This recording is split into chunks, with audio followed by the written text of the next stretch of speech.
नमस्कार, खबर दोपहर में आपका स्वागत है और मैं हूं आपके साथ लोकेश जगवानी। सीबीएसई बोर्ड परीक्षाओं के मामले में फिर सुप्रीम कोर्ट में सुनवाई हुई। सुप्रीम कोर्ट ने सीबीएसई की परीक्षा रद्द करने और असेसमेंट प्रक्रिया की स्कीम को मंजूरी दे दी है। इस बारे में सीबीएसई ने एक नोटिफिकेशन जारी कर दिया है। केंद्रीय मानव संसाधन और विकास मंत्री रमेश पोखरियाल ने नोटिफिकेशन को अपने ट्विटर हैंडल से शेयर किया। अब बोर्ड की पेंडिंग परीक्षाओं के लिए स्टूडेंट्स के रिजल्ट 15 जुलाई तक घोषित कर दिए जाएंगे। जो परीक्षाएं हो चुकी है उन्हीं के आधार पर इंटरनल असेसमेंट के आधार पर बाकी विषयों के अंक दे दिए जाएंगे। ताजा नोटिफिकेशन के मुताबिक अब सीबीएसई 10वीं और 12वीं बोर्ड परीक्षाओं का रिजल्ट 15 जुलाई तक जारी किया जाएगा। केंद्रीय मंत्री ने इस फैसले के लिए सुप्रीम कोर्ट, पीएम मोदी और गृह मंत्री अमित शाह का आभार जताया।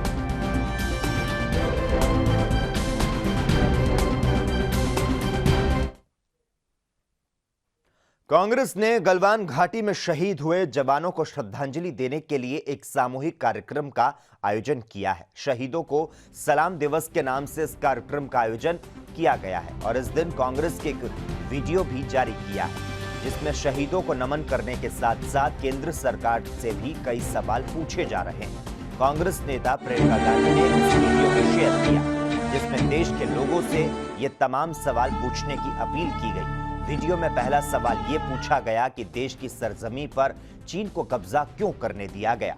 इसके बाद पूछा गया कि हमारे जाबाज सैनिकों को निहत्थे भेजकर शहीद क्यों होने दिया गया।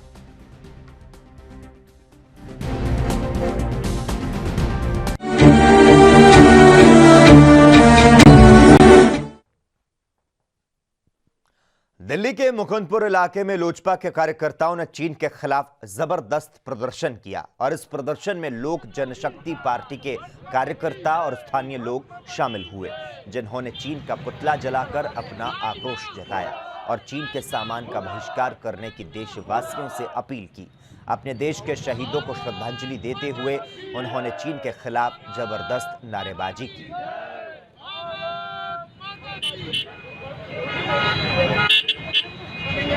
सभी साथी, सभी भाई, क्या पूरा देश आज हमारे साथ है। जो हम कुछ समय पहले चीनी इंडी भाई भाई का नारा देते थे, चीनी और हिंदुस्तान को हम भाई भाई मानते थे, उन्होंने हमारे सैनिकों की पीठ में छुरा घोंपने का काम किया। जो हमारे सैनिक निहत्थे आगे बढ़ के उन्हें रोक रहे थे कि हमारी सीमा में मत घुसिए, उन्हें मारने का काम किया। जो हमारे सैनिक शहीद हुए हैं, हमें उसका बहुत विरोध है। हम लोग इसी विरोध में आज चाइना के सामान का विरोध करने उतरे हैं और एक साथियों को मैसेज देना चाहते हैं, पूरे देश को कहना चाहते हैं कि वो चाइना के सामान का विरोध करें, सब देश ही अपना। हरियाणा के पंचकुला में शुक्रवार को कोरोना वायरस के 2 नए मामले सामने आए। इसमें एक 10 साल की बच्ची भी शामिल है, जो अपनी मां के साथ कुछ दिन पहले दिल्ली से आई है, जबकि एक 20 साल की महिला संक्रमित है। इस कड़ी में लगातार मामलों की वृद्धि को देखते हुए पंचकुला पुलिस में हेड कांस्टेबल के पद पर तैनात प्रवीण कुमार ने एक अच्छी पहल की। आपको बता दें, हेड कांस्टेबल ने बाहर से आने वाले लोगों को मास्क बांटे और इसको लेकर उन्होंने क्या कुछ कहा, आइए आपको सुनाते। सर, सबसे पहले प्रिकॉशन है, सबसे पहले सेफ्टी है। सेफ्टी फर्स्ट है। अगर हम सेफ्टी नहीं बरतेंगे तो कुछ भी नहीं है। मास्क, प्रधानमंत्री, हमारे प्रिय प्रधानमंत्री मोदी जी ने भी सभी को बोला है मास्क लगाओ और सोशल डिस्टेंस से रहो। मास्क है तो हम एक दूसरे से बात करते हैं तो हमारा बचाव है। इसमें हम एक दूसरे से बात करते हैं, इसमें बचाव है और मास्क सबसे ज़रूरी है। क्या आप हिदायतें भी देते हैं उनको भी मास्क डालना कितना जरूरी है? बकायदा मास्क दे रहे हैं आप? हाँ जी, हम मास्क देते हैं, साथ के साथ हिदायत देते हैं, इसको मास्क को लगाओ और कंटिन्यू मास्क को लगाते रहो। घर से बाहर निकलते हो तो आप मास्क लगा के निकलो। मास्क लगा के निकलोगे तो इसमें सेफ्टी है, सबसे ज़्यादा सेफ्टी है मास्क में। हम एक दूसरे से बात करते हैं। आजकल तो ये कोरोना वायरस हवा में भी फैल चुका है। मास्क है तो हमारा पूरा बचाव है। अगर बात करें एवरेज, आप एंट्री पॉइंट पे हैं या चंडीगढ़ से लोग एंटर करें पंचकुला की तरफ, एवरेज की बात करें कितने के लगता है? भी सारे लोग डालते हैं मास्क का, कुछ एक लोग नहीं डालते अभी भी? यहाँ सर चंडीगढ़ एंट्री बॉर्डर है ये, यहाँ पे ज़्यादातर लेबर आती है, लेबर आती है तकरीबन यहाँ से 5 से 6 हज़ार पर्सन तक अप डाउन करते हैं, यहाँ सुबह शाम को जाते हैं, तो तकरीबन सभी मास्क लगा के आते हैं। जो मास्क नहीं लगा के आता हम उनको अपनी ओर से मास्क प्रोवाइड करवा देते हैं और मास्क के लिए लगाने के लिए हिदायत देते हैं। मास्क ज़रूरी है, उसके लिए हम स्पेशल हिदायत देते हैं, मास्क लगाओ। मास्क हमारी दिल्ली में अब कोरोना पॉजिटिव व्यक्ति को कोविड केयर सेंटर में जाकर अपनी जांच करवाना अनिवार्य नहीं है। उपराज्यपाल अनिल बैजल ने केजरीवाल सरकार के कड़े विरोध के बाद लगातार अपना दूसरा फैसला वापस ले लिया। दरअसल राजधानी दिल्ली में कोरोना वायरस संक्रमण के बढ़ते प्रभाव और खतरे को देखते हुए गुरुवार शाम को राज्य आपदा प्रबंधन प्राधिकरण की बैठक हुई। बैठक में यह फैसला लिया गया। वहीं अब इस कड़ी में दिल्ली बीजेपी अध्यक्ष आदेश गुप्ता का बयान सामने आया है। होम आइसोलेशन की सुविधा इन्होंने दी। होम आइसोलेशन की गाइडलाइन थी कि डॉक्टर्स लगातार उनको मेडिकल सुविधा देंगे। यहाँ होम आइसोलेशन के जितने भी लोग थे उसमें से कई सीरियस होके उनकी जान भी चली गई। डॉक्टर्स ने फोन नहीं किए, डॉक्टर्स ने उनकी मदद नहीं की जो दिल्ली सरकार को करना था। दूसरी बात, होम आइसोलेशन के अंदर ये देखना था कि किस तरह की सुविधा अंदर घरों में है। अगर 2 कमरे का फ्लैट है, 1 कमरे के फ्लैट में रह रहे हैं तो होम आइसोलेशन कैसे संभव है। और दूसरी बात है, दिल्ली सरकार के सर्विलांस ऑफिसर्स और मेडिकल टीम उन घरों में जाएगी जहां होम आइसोलेशन में लोग हैं, उनकी चेकिंग करेगी, कहीं ऐसा तो नहीं उनको और भी कोई सीरियस बीमारी है। तो ये काम कौन करेगा? ये तो काम दिल्ली सरकार का था, वो उन्होंने किया नहीं। आपने ट्रेसिंग नहीं की, आपने टेस्टिंग नहीं की, आपने दिल्ली को भगवान राम भरोसे छोड़ दिया। और जब आज केंद्र सरकार कर रही है तो आप क्रेडिट लेने के लिए आ गए। सर, गौतम गंभीर ने एक दिल्ली सरकार को क्या वजह रही इसमें इस तरह की बातें? बिल्कुल सरासर गलत है। केंद्रीय गृह मंत्रालय के अंदर जो बैठक हुई, जिसको अमित शाह जी ने जिसकी अध्यक्षता की, उस बैठक में स्वयं एलजी साहब और स्वयं मुख्यमंत्री जी वहां मौजूद थे और वो 21 जून को बैठक हुई। आप 25 जून को ये कह रहे हो डीडीएमए की बैठक में कि हमने होम आइसोलेशन की सुविधा बहाल कर दी। 21 जून को ही डिसीजन हो गया था कि होम आइसोलेशन की सुविधा बहाल की जाएगी, एसओपी चेंज किए गए। तो आप झूठा क्रेडिट क्यों ले रहे हैं? आप जो काम कर रहे हैं आप उसी। देखिए, दिल्ली सरकार तो इस तरह से व्यवहार करी। आज कोरोना संकट में लोगों के पास प्रोविजनल बिजली के बिल आ रहे हैं। अरे सरकार का काम है ऐसे समय में, संकट के समय में आप बिल भेज रहे हैं, आप उनसे वसूली कर रहे हैं लोगों से जिनकी दुकानें इतने दिनों तक नहीं खुली। और उसी तरह आपको वो संवेदनहीन सरकार है। आप पेट्रोल डीजल के, आपने डीजल पे 10 रुपए कोरोना टैक्स बढ़ा दिया। डीजल के दाम आज जितने भी अन्य राज्य हैं उनसे ज्यादा हो गए हैं, जबकि पहले दिल्ली में सस्ता था। अरे भाई, उत्तर प्रदेश में भी तो कोरोना संकट है, उन्होंने तो नहीं बढ़ाया रेट, आपने क्यों बढ़ाया? ये जो दिल्ली सरकार कर रही है वैट बढ़ाकर और कोरोना कर लगाकर उनके बढ़े हुए दामों को दिल्ली सरकार। बीजेपी का कांग्रेस पर हमला लगातार जारी है। आज बीजेपी ने प्रधानमंत्री राष्ट्रीय राहत कोष को लेकर कांग्रेस पर हमला किया। पार्टी के राष्ट्रीय अध्यक्ष जगत प्रकाश नड्डा ने आरोप लगाया कि भारत के लोगों ने अपने जरूरतमंद साथी नागरिकों की मदद के लिए इसमें दान किया था, लेकिन इसके पैसे को एक परिवार के संगठन में हस्तांतरण किया गया। इस मामले और अन्य मुद्दों पर बोलते हुए कांग्रेस नेता मीम अफजल ने क्या कुछ कहा, आइए आपको सुनाते हैं। सबसे पहले तो ये कहना चाहता हूँ कि आरएसएस की अनगिनत organisations including Bharatiya Janata party कहाँ कहाँ से चंदा लेती है, अगर इसकी तफसील वो बता दे साथ में तो पता चल जाएगा। दूसरी बात ये है कि जो एनजीओज़ होती हैं वो अपने कामों को करने के लिए सरकार की इजाज़त के साथ प्रॉपर चैनल से बाकायदे बाहर से भी इस तरह के जो डोनेशंस होते हैं उनको कबूल करती आई है। और ये सिर्फ चाइना का मामला नहीं है, कुछ दूसरी भी जगह यूनाइटेड नेशंस के कुछ इदारे भी इसके अंदर शामिल हैं, उन्होंने भी ये मदद मुख्तलिफ इदारों की है। तो भारतीय जनता पार्टी कांग्रेस को घेरने की बजाय चीन को घेरने की कोशिश करे, हम पर लाल आंखें दिखाने की बजाय चीन से लाल आंख से साथ बात करे, हम उसके साथ खड़े होंगे। मैं समझता हूं कि भारतीय जनता पार्टी की ये डाइवर्जन टैक्टिक्स जो हैं, चीज़ों को भटकाने की जो आदत है उनकी, वो अब भी चल रही है। हम जब भी कोई सवाल पूछते हैं वो भटका के कहते हैं कि हम फौज के खिलाफ बोल रहे हैं। अगर हम फौज के खिलाफ आज बोल रहे हैं तो जब 62 की बात आप करते हो तो आप किसके खिलाफ बोलते हो? नेहरू के खिलाफ बोलते हो या फौज के? इस हिंदुस्तान में किसी प्राइम मिनिस्टर ने और किसी बड़े लीडर ने मोदी जी से ज़्यादा चीन के दौरे नहीं किए। बहैसियत चीफ मिनिस्टर 4 दौरे किए, बहैसियत प्राइम मिनिस्टर 5 दौरे किए। 18 मीटिंग 6 साल में उन्होंने चाइनीज़ प्रेसिडेंट के साथ की है। उसके अलावा 2007, 2008, 2009, 2011 कितने साल में गिनवाता चला जाऊं आज तक, अनगिनत डेलीगेशंस भारतीय जनता पार्टी और आरएसएस जाकर सियासी गुफ्तगू आरएसएस करती है जबकि उसका काम नहीं है। ये दौरों की एक तफसील हमने कल कांग्रेस पार्टी ने पेश की है, उस पर भारतीय जनता पार्टी जवाब दे। आपके इतने घनिष्ठ रिश्ते थे चीन के साथ और वो आपकी पीठ में खंजर घोंप रहा है, तो बजाय उससे सवाल करने के कांग्रेस पार्टी से सवाल करते हैं। आपको शर्म नहीं? कल शाम से भारत सरकार ने आहिस्ता आहिस्ता ये कबूल करना शुरू किया है कि चीन हमारे इलाके में आया है। एमईए की कल की जो प्रेस रिलीज़ है उससे आपको ये अंदाज़ा हो जाएगा। आज फ्रंट पेज पर खबरें उसकी छपी है। एमईए जो कुछ मान रही है वो इस बात की तरफ इशारा करता है कि अब भारतीय जनता पार्टी इस चीज़ को ज़्यादा छुपा नहीं सकती। मैं एक बात और पूछना चाहता हूँ, प्रधानमंत्री ने अभी तक चीन के खिलाफ एक लफ्ज़ भी बोला है क्या? राजनाथ सिंह जो हमारे डिफेंस मिनिस्टर हैं उन्होंने चीन के खिलाफ एक लफ्ज़ बोला है क्या? नड्डा जी ने चीन के खिलाफ एक लफ्ज़ बोला है? एक लफ्ज़ दुश्मन मुल्क के खिलाफ आप बोलने को तैयार नहीं हो जिसने आपकी ज़मीन पर कब्जा कर लिया। आप अगर खिलाफ बोलते हो तो किसके? कांग्रेस पार्टी के, राहुल गांधी के, सोनिया गांधी के। और पर्सनल लेवल पर आप अटैक करते हैं।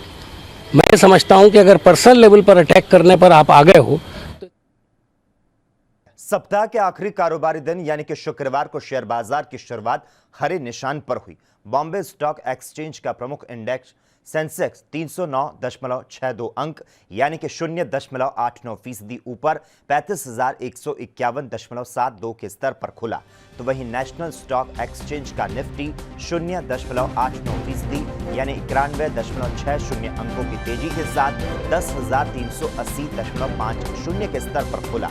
इस कड़ी में महाराष्ट्र के मुंबई में मार्केट एक्सपर्ट सुनील शाह ने अपनी प्रतिक्रिया दी। देखिए, आज नई सीरीज एफएनओ की जो होती है जुलाई की आज से शुरू हो गए। कल लास्ट डे था सेटलमेंट का, तो एक्सपायरी थी, तो जाहिर है कि नई सीरीज जो है एक होप पे शुरू हुई है कि अगले महीने में और भी छूट आएगी। जो लॉकडाउन में जो सब बंद हुआ था वो और छूट आएगी और धीरे धीरे, हालांकि एक बात ज़रूर है कि कोविड के नंबर्स बढ़ते जा रहे हैं, लेकिन धीरे धीरे बिजनेस में गतिविधि आनी शुरू हो जाएगी। और बिजनेस में अगर गतिविधि आती है तो जाहिर है कि उसका डायरेक्ट इम्पैक्ट मार्केट पे आता है। दूसरी बात, ऐसा लग रहा है कि कहीं ना कहीं चाइना इंडिया जो बॉर्डर जो डिस्प्यूट्स है और जो वो डी एस्केलेशन हो रहा है और डिसएंगेजमेंट भी हो जाएगा, तो वहाँ पे थोड़ा सा वो मामला ठंडा पड़ता हुआ दिखाई देगा। और कल मिक्स ट्रेंड रहा है, ग्लोबल ट्रेंड, तो मैं मानता हूं कि धीरे धीरे अभी भी आप देखोगे 42,000 को छुआ था सेंसेक्स ने, तो अभी भी 35,000 के आसपास है। तो अभी भी करेक्शन तो और हाई से तो नीचे ही है, लेकिन धीरे धीरे जैसे जैसे कॉन्फिडेंस बढ़ता है, लोगों का रुझान जो है वो शेयर बाजार की ओर वापस आता है। और दूसरी बात, फिलहाल थोड़े वक्त रेंज बाउंड रहेगा, क्योंकि नीचे से काफ़ी ऊपर आया, 26-27,000 जो पहुंच गया था इंडेक्स, वहाँ से अभी 35,000, तो थोड़ा प्रॉफिट बुकिंग आएगा। तो थोड़ी सी वॉलेटिलिटी रहेगी आने वाले दिनों में और मार्केट रेंज बाउंड। जहां एक तरफ भारत चीन और नेपाल से निपटने में लगा रहा, तो वहीं दूसरी तरफ भारत के दोस्त और पड़ोसी देश भूटान की तरफ से भी अड़ंगा डालने की बात सामने आई। खबरों की अगर माने तो भूटान ने असम के इलाके में आने वाला पानी रोक दिया, जिससे स्थानीय किसान खासे परेशान नजर आए। हालांकि भूटान की तरफ से इसका खंडन किया गया। भूटान ने कहा कि उसकी तरफ से नहर की मरम्मत करवाई जा रही है, जहां प्राकृतिक कारणों से जल प्रवाह रुक गया। गौरतलब है कि हर साल इस मौसम में किसान समद्रुप जोंगखार इलाके में जाते हैं और काला नदी के पानी से खेतों की सिंचाई करते हैं, लेकिन कोरोना के चलते भूटान ने किसानों को एंट्री देने से मना कर दिया, जिसको लेकर किसान विरोध स्वरूप सड़कों पर उतर आए। इसके पहले बीते दिनों भूटान ने भारत से आने वाले पर्यटकों से 1000 रुपए से ज्यादा शुल्क वसूल करने का फैसला लिया।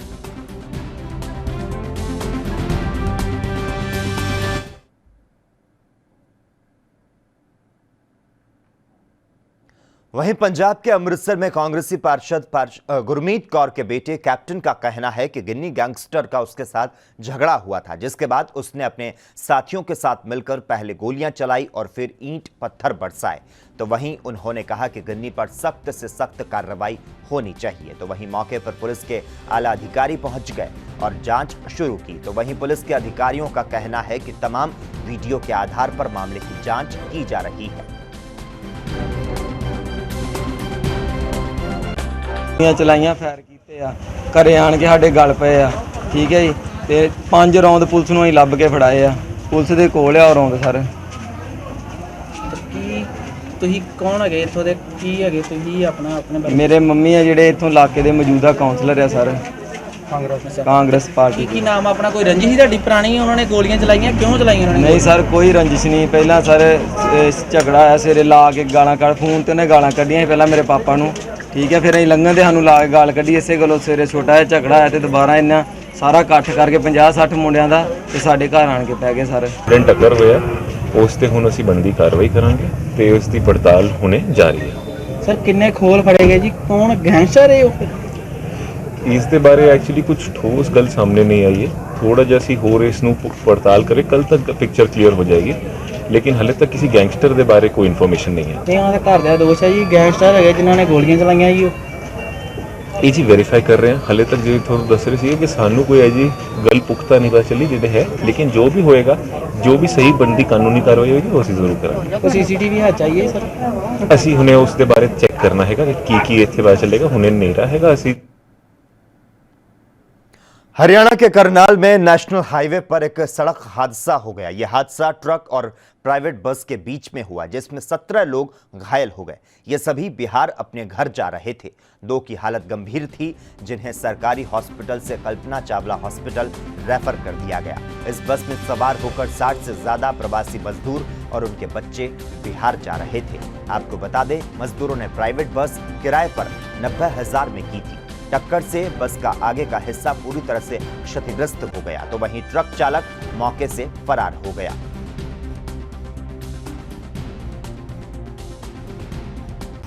जा रहे थे चंदना गांव से, जा रहे थे बिहार शरीफ, अपना देश जा रहे थे कांटे पर से काम करके। रास्ते में हादसा हो गया रात में।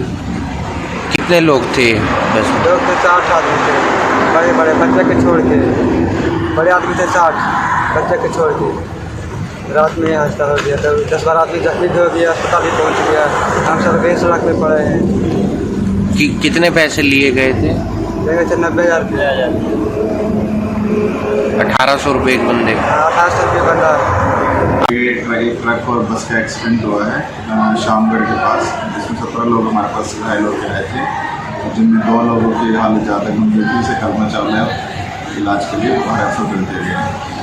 तो बिहार जा रहे थे? हाँ जी, ये चंदेलगढ़ वो है, उनका कोई बिहार के रहने वाले हैं, और ये वहाँ से अपने कैपिटल से चल के और ऊपर की तरफ जा रहे थे, अपने घर की ओर वापस जा रहे थे। तो 17 लोग घायल हुए? हाँ जी सर। वहीं हरियाणा के रेवाड़ी में विभिन्न संगठनों ने रेवाड़ी में जोरदार प्रदर्शन किया और सिविल सर्जन डॉक्टर लाल सिंह को मुख्यमंत्री के नाम ज्ञापन सौंपा, जिसमें नागरिक अस्पताल, एनएचए, आशा वर्कर्स यूनियन आदि यूनियनों ने अपनी मांगों को लेकर सरकार और अधिकारियों के खिलाफ रोष प्रकट करते हुए प्रदर्शन किया। तो आपको बता दें, एनएचएम प्रधान ने कहा कि अधिकारी उन पर बेवजह शर्तें थोप रहे हैं। उन्होंने कहा कि इस महामारी के बीच वे सरकार और अधिकारियों से कंधे से कंधा मिलाकर काम कर रहे हैं, इसके बावजूद भी उन्हें परेशान किया जा रहा है। वो कर्मचारी है, जब मुख्यमंत्री जी ने दोगुना वेतन देने की घोषणा करी तो सबसे पहले उन्होंने वो वेतन लेने से मना किया। उसके बाद हमारे कर्मचारी इस कोरोना काल के अंदर अग्रिम पंक्ति में खड़े होकर के लड़ाई लड़ रहे हैं, लेकिन सरकार हमारी सुनवाई नहीं कर रही है। पिछले कुछ सालों के अंदर जो भी हड़ताल, कोई भी आंदोलन किया गया किसी भी कर्मचारी संगठन के द्वारा, तो सरकार ने सभी कर्मचारी संगठन की हड़ताल अवधि का वेतन जारी कर दिया, केवल एक एनएचएम कर्मचारी को छोड़कर, जो कि बहुत ही दुर्भाग्यपूर्ण है। आज ये साझा आंदोलन स्वास्थ्य विभाग का, हमारी आशा बहन जियाँ, हमारे CITU संगठन के सहयोग से, SKS के सहयोग से ये आंदोलन पूरे हरियाणा के अंदर चल रहा है और हम सरकार को चेताने की कोशिश कर रहे हैं कि सरकार हम इस सांकेतिक प्रदर्शन से हमारी सभी समस्याओं का समाधान कर दे, अन्यथा हम आगामी बहुत बड़ा आंदोलन करके सरकार को ईंट से ईंट बजा देंगे। कि भी हम पूरा सारे संगठन एक साथ ही संघर्ष करेंगे और जिससे हमारी मांगों को माना जाए, क्योंकि फ्रंट लाइन में तो सबसे काम करते हैं। क्या कुछ मांगे आप? नोटिफिकेशन पहले जारी किया था, उसमें कुछ उन्होंने संशोधन किया है, तो कोई त्रुटि छोड़ रखी है उनको पूरा करें। दूसरा, एक सरकार ने सभी को डबल मानदेय करने की घोषणा की, सिर्फ एक आशा वर्कर को छोड़ दिया, जो कि हमें बिल्कुल भी, हम उस बात से सहमत नहीं हैं। अगर नहीं मानती है तो हम उसके लिए आगे और आंदोलन बढ़ाएंगे, फिर हम इस काम को करना छोड़ेंगे। तब जब लोग बाग घरों में ऐसे पड़े सड़ेंगे तो उनको पता चलेगा कि आशा वर्कर का काम क्या है। अब सबसे पहले तो जहाँ भी कोरोना पॉजिटिव है, सबसे पहले आशा वर्कर जाके उसके घर पे देखे।